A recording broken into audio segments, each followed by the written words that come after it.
So there's this YouTuber called Milk, aka Laowhy86. He came out with this video yesterday. I saw the thumbnail and I was like, whoa, holy crap, there was a train crash that I haven't heard of? No way. Of course not. There wasn't a train crash. High-speed rail is not falling apart in China. I'm just an idiot and I clicked on the clickbait just like it's designed to have me do. Once again, I am a dumbass. I'm an idiot. I did it. I fell for it. What can I say? I'm just gullible. Anyway, I watched it and I find it very hard to recommend the video to you because it's stupid. But if you're here watching this video, you probably should watch that one first or after, just so you kind of get an understanding of what I'm talking about and so you don't feel like I'm misrepresenting what his video is all about. China has seen an absolutely catastrophic rate of failure when it comes to not only their trains, but a lot of their infrastructure.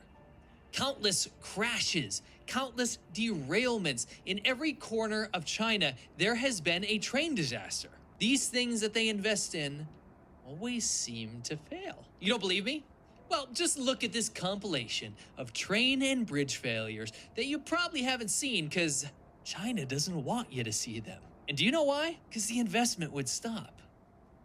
For a country that invests this much money into their rail system, you'd think they'd do it better. So why are China's trains all randomly crashing? Why are all these stories over a decade old? And why are the stories cited not even about trains crashing? All right, let's take a look at all of the fatal high-speed rail accidents in China.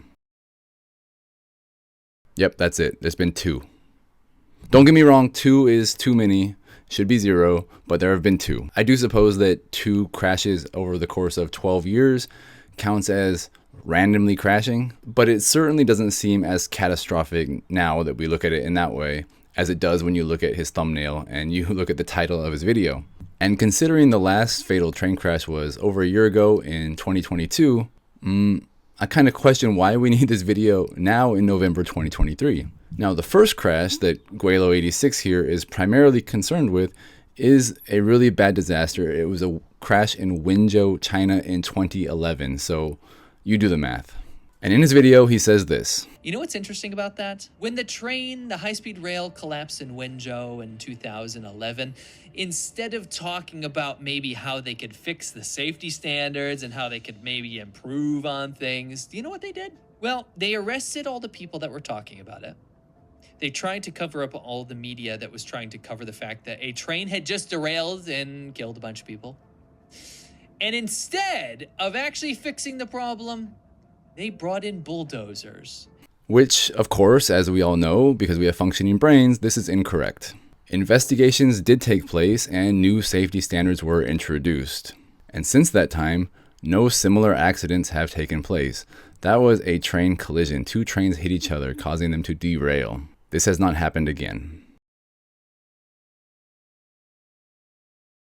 Now, the high-speed rail that crashed in 2022 was caused by a natural disaster. There was heavy torrential downpours flooding across China, and we had a mudslide.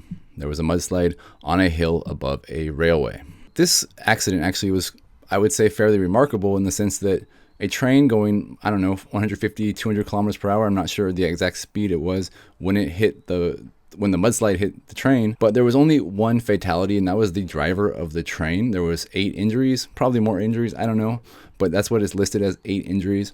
Considering the high-speed rail was probably going 150, 200 kilometers per hour at the time, and the train derailed and there was only 1 fatality, I think that's probably actually a pretty good indication of how safe high-speed rail actually is.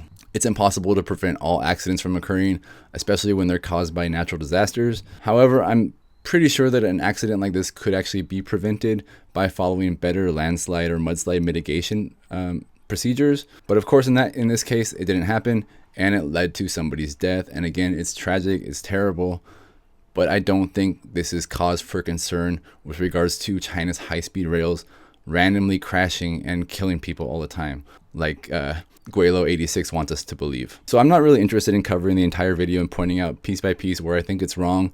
That doesn't really interest me, and it probably doesn't interest you. I don't really care that much. It's a stupid video. It's not really worth my time at all, but I've already started this, so I gotta say one more thing. Public works, utilities, these types of things do not need to be profitable. I'm sure China's high-speed rail probably has some inefficiencies, probably could operate a little bit more leanly, probably could not lose so much money. I'm sure these things all are possible. However, public works don't need to be profitable. Who cares if they're losing money? That's not important. Nobody goes to the fire department and complains that they're not profitable. Nobody goes to the public school district and says, you're losing too much money. And nobody goes to the highway, the interstate, and says, why aren't you turning a profit? This is stupid. This whole video is stupid. So in the end, I don't even know why I wasted my time with this today. I'm sorry for wasting your time. It's just that it's just a supremely idiotic video with somehow an even more inaccurate title than the content. I mean, the content's inaccurate too, but the title's even worse. In the end, whatever gets you the clicks, that's all that matters. It's just embarrassing.